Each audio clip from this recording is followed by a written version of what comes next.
today's video, I'm going to show you how to do this effect.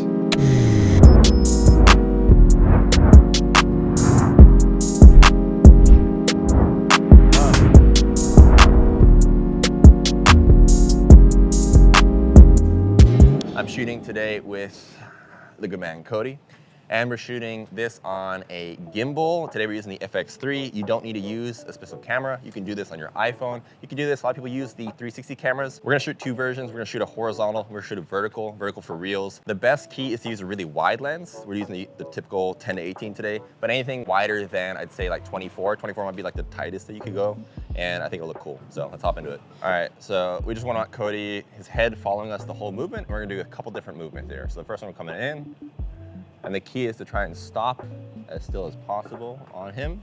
I'm coming wide. All the while trying to keep him as centered as possible. I'm gonna do a big arcing movement here, where I come all the way around. I'm gonna come in tight again here.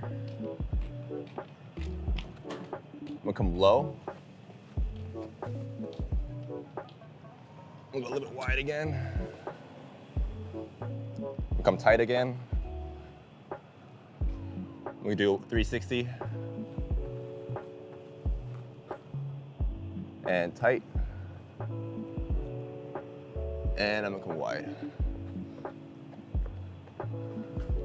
Boom, done.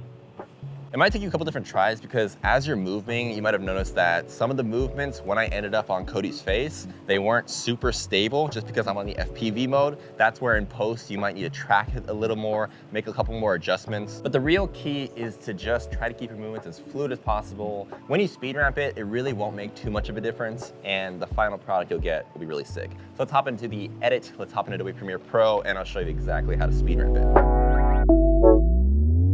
All right, so now that we're back in the lab, let's go ahead and hop into Adobe Premiere Pro, which is the software I'm gonna use today to show you exactly how to edit the speed ramps and get that final look. All right, so as you can see, I've gone ahead and just imported the actual long clip into Premiere Pro, and I just have it on my timeline here, and I haven't done anything to it yet. The first thing that you're gonna wanna do is you will go here, double click, and it'll open up kind of a larger view of the actual file. You'll right click, go all the way down and make sure time remapping speed is selected. So that'll give you the ability now to speed ramp in Premiere Pro. If you're using another software, don't worry about the step. Everything else kind of applies to the exact same way. What I'll go ahead and do is I'll figure out where this sort of starts.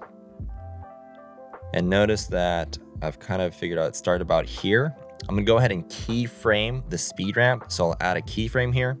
This allows me to begin my speed change from this point. Then I'll just kind of scrub and figure out where I want to end the actual speed ramp. And so I'm thinking maybe somewhere around here, right around here might be cool. So I'll add another keyframe. And in between these two frames now, I'm just going to click, drag up, and you'll play around with the speed and just figure out what works with your tempo and your sound effects. But let's just try, I think it's like 12,000% there. You're going to click and adjust these ramps now, so that they're a bit smoother.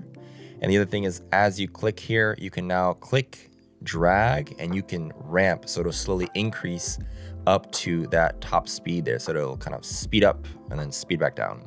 So as you'll notice right now, if I just leave it like this, it doesn't look that smooth. It looks kind of jittery.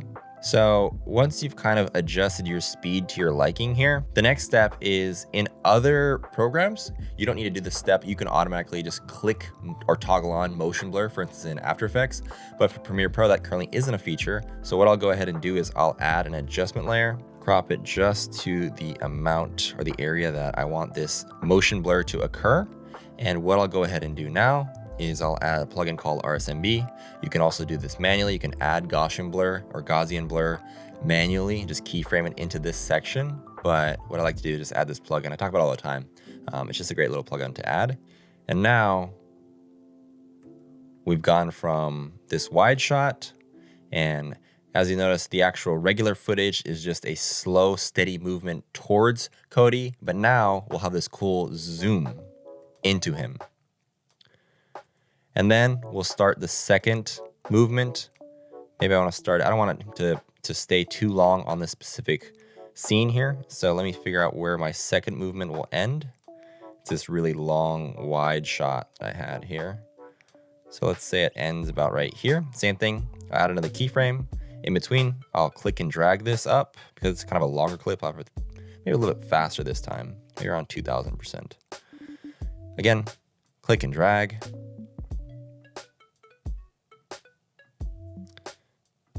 Adjust my ramp. Let's add this same adjustment layer. What I did there was I just held on Option and clicked and dragged, and it'll duplicate it for you. Let's go ahead and render that again. And let's watch it from the beginning here. Zoom, zoom. Very cool. Let me just show you what the actual edit looks like here. Just to give you an idea of the amount of different speed ramps I have here. I'm just playing around with exactly how the speed ramps look. You can speed up different parts, slow down different parts, and it's just a really cool effect to go ahead and add to any sort of edit. And it's really simple. It's just speed ramping.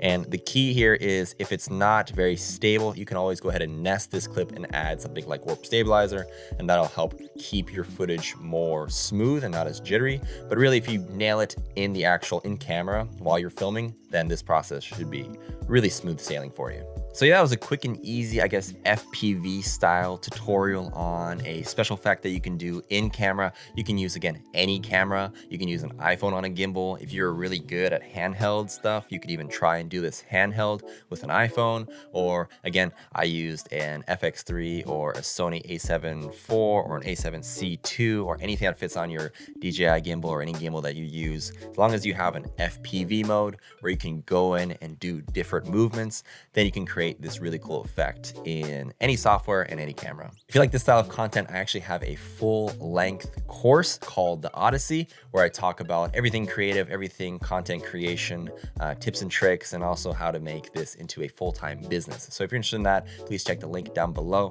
As always, really appreciate you guys watching to the very end, and I'll see you guys in the next one.